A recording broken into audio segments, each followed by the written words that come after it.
Assalamu alaikum friends, welcome back to my channel Dr. की diary. This is Dr. Farah Rahman with another vlog with another social issue. असल में तो this is continuation of my previous vlog which was about सीमा हैदर.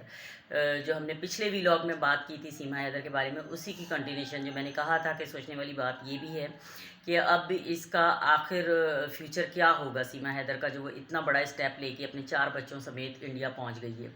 सबसे पहली तो हैरत अंगेज़ बात ये थी कि वो किस तरह दो मुल्कों की बॉर्डर पार करके वो पाकिस्तान से नेपाल और नेपाल से वो इंडिया पहुंच गई है. और सबको पता है कि वो पाकिस्तानी है, 4 बच्चों के साथ आ गई है. उसको फुल फ्लैग प्रोटोकॉल दिया जा रहा है, सारे मीडिया चैनल्स उसके इंटरव्यू कर रहे हैं और इंटरव्यू में उससे बातें भी इस तरह की जा रही हैं कि जो खुद कंट्रोवर्शियल है. कोई उसको कह रहा है कि नमाज़ों के नाम बताओ, कोई उसको कह रहा है कि कुरान की कोई सूरत सुनाओ, कोई आयत सुनाओ. वो ना कुछ सुना पा रही है, ना वो नमाज़ों के नाम बता पा रही है. और उस पर भी डबल किस्म की राय दी जा रही है. कोई कह रहा है कि ये जासूस है और कोई कह रहा है कि ये एजेंट है और ये है और वो है. लेकिन हैरत अंगेज़ बात यह है कि वो मार्च से इंडिया गई हुई है और मुसलसल ख़बरों में है. उस वक्त से लेके कोई इंडियन चैनल ऐसा नहीं होगा जिसने उसका इंटरव्यू नहीं कर लिया होगा, कोई ऐसा इंडियन मीडिया हाउस नहीं होगा जिस पे उसकी ख़बरें नहीं चल गई होंगी. लेकिन उसके बावजूद इंतहाई हैरत की बात यह है कि इंडियन फोर्सेस क्या कर रही हुई हैं. उन्होंने अभी तक कोई एक्शन क्यों नहीं लिया था. अभी 2 दिन पहले मैंने ये सुन रही थी मैं कहीं मेजर गौरव फारिया को, उन्होंने ये कहा कि शायद इंडियन पुलिस ने अब उसको हिरासत में ले लिया है उससे पूछा गाछा करने के लिए. लेकिन ये बड़ी हैरत अंगेज़ बात है कि 4 महीने से इंडियन फोर्सेस क्या कर रही हुई थी और अब अगर उसको हिरासत में ले ही लिया है.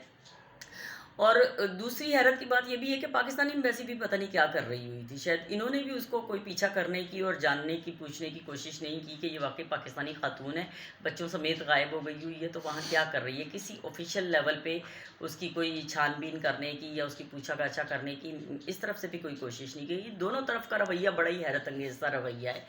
लेकिन चलें, लम्हे भर को मान भी लेते हैं कि अगर वो अब पूछा गाछा के लिए उसको पकड़ भी लिया है खातून को.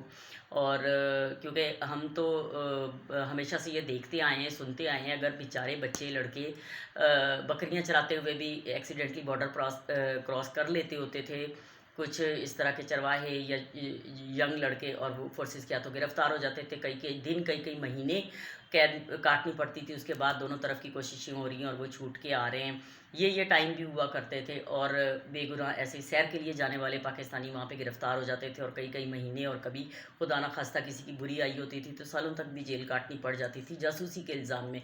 तो इस सारे सिनेरियो में सीमा हैदर का इतना सेफली वहाँ पे मूव करना और बाकायदा सेलिब्रिटी की तरह से उसका वहाँ पे सारा आओ भगत होना बहुत ही हैरत अंगेज़ बात है. तो लगता तो ये है कि वो जैसे शायद इंडियन जासूस थी, पाकिस्तान में आई थी किसी मिशन से और अल्टीमेट अपना मिशन कंप्लीट करके या अधूरा छोड़ के या किसी भी तरह से वापस चली गई है. मतलब बज़ाहिर इंडियन मीडिया के रवैये से और इंडियन फोर्सेस के रवैये से तो ये ज़ाहिर हो रहा है. लेकिन चलें, अगर उसको पूछा गाछा के लिए अब उसको पकड़ भी लिया है, हिरासत में ले भी लिया है, तो अब एक और सवाल खड़ा होता है कि इसके बाद इन मोहतरमा के साथ क्या सलूक किया जाएगा या किस किस सलूक की ये मुस्तहक हो सकती हैं. ये एक अनदर डिबेट टॉपिक है जिस पे हम फिर एक अपने अगले व्लॉग में बात करेंगे. लेकिन थोड़ा नहीं, मुकम्मल सोचिए और वीडियो को शेयर करें, लाइक करें, चैनल को लाइक करें और सब्सक्राइब करें. Thank you.